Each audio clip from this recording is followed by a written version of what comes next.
there's no flowers, we take out the flowers.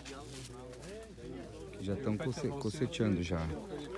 Sempre de baixo para cima, como foi explicado aí. Como a gente já sabe, né? Só para registrar.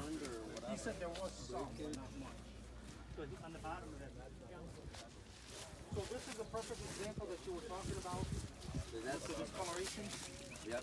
So what the thing is that leaf is too high up. So you can notice that even though that leaf, this plant was smaller, right? So it matured faster. But because this leaf is too high up, you can see that this is a very thick leaf. Yes. And in regards to texture, it's gonna end up being more of a ligero type. You should be harvesting already because it's already too yellow. Okay. But the reason is because they go one by one and they tell the workers, hey, harvest one or two, and they're not gonna harvest the top leaves. But this should have been harvested already. But that still can be used for something else. No, yes.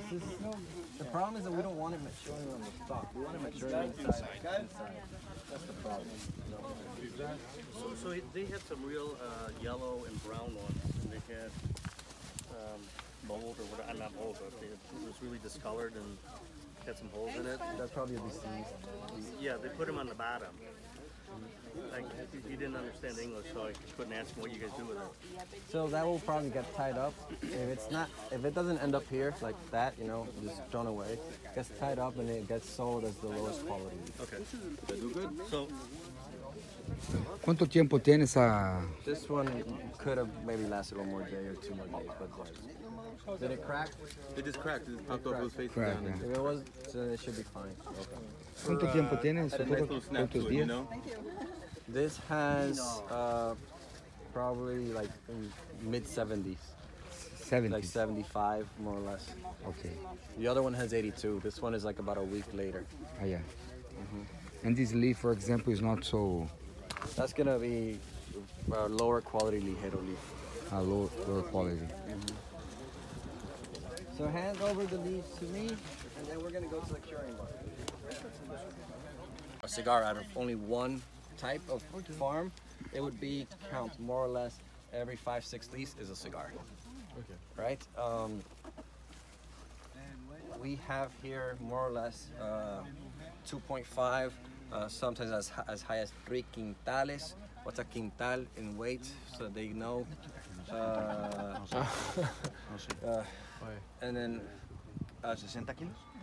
something like that. It's like 100 pounds. It's like 100 pounds. So we have about 2.5 quintales. 1 quintal is about 100 pounds. So let's say 250 pounds per tarea. We have 160 tareas. So 160 times 150. Okay. That's how much weight comes out of here of tobacco. Wow. More or less.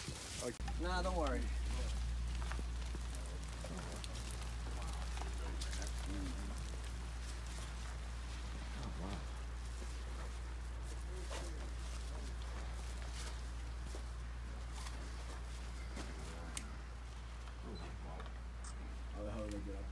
God, it's so soft. Oh yeah, it's like silk. Yes. Wow. 2 leaves, 2 leaves, 2 leaves, 2 leaves, right? 2, 2, 2, 2. You see there's a lot of space between each leaf. The reason for it is so that it can breathe. The leaf is about 85% water, 15% dry material. So all this water, as it dries, leaving the leaf, if they're stuck together, then the water doesn't have room to breathe, doesn't have room to leave, so it ends up rotting, you know? So it's very important for them to have their space. Right in front of you. Hildo, pónmelo.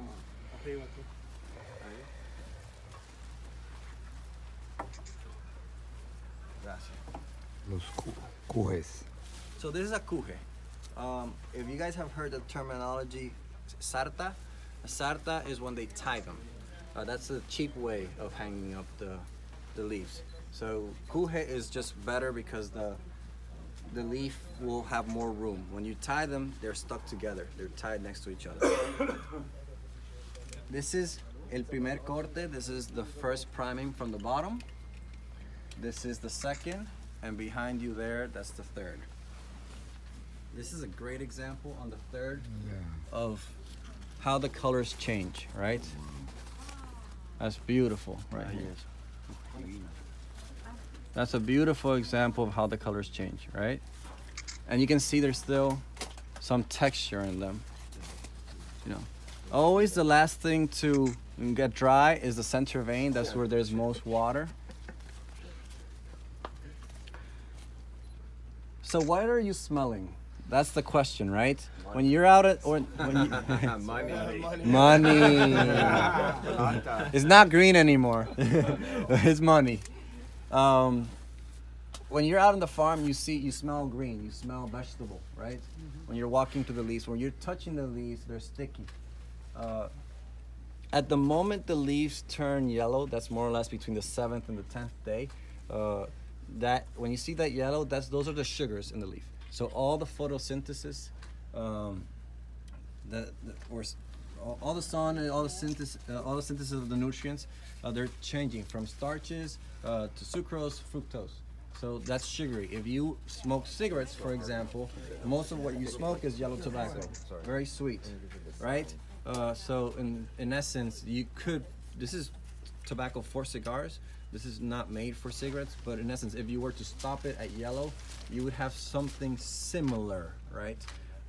What you smell, the tobacco smell that you're smelling, that's when it turns brown.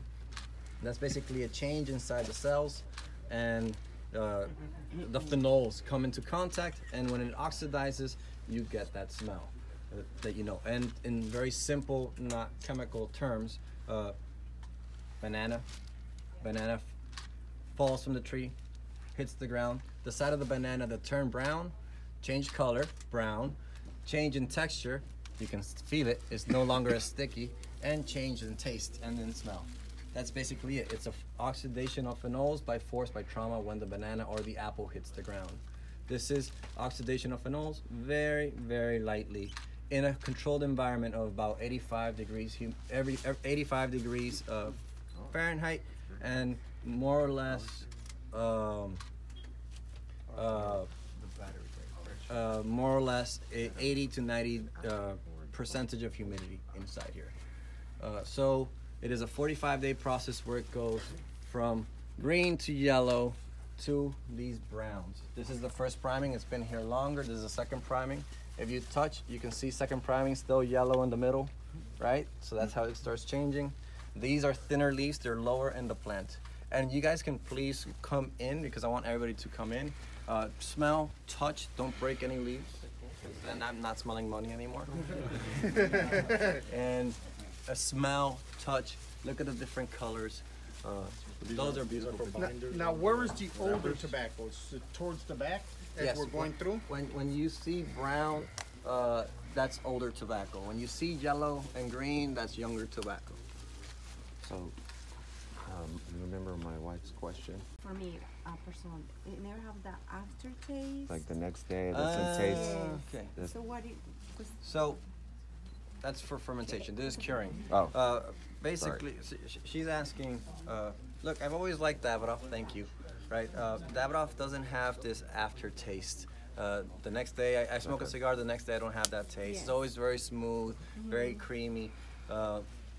That's in some ways because of the tobaccos we're blending with, but in many ways it's because we do the whole process. This is later on. We do fermentation and we do aging much more prolonged and much more slower, and we complete every step out of the way. What you smell here, and sometimes you can smell a little not so pleasant smell in here, which it's tobacco smell. This is basically the tobacco eliminating that water, eliminating those excess nutrients inside the leaf. So the more you do process on the leaf, the more the proteins, the carbohydrates leave. And all this is stuff that in your palate you will taste if you don't complete the process.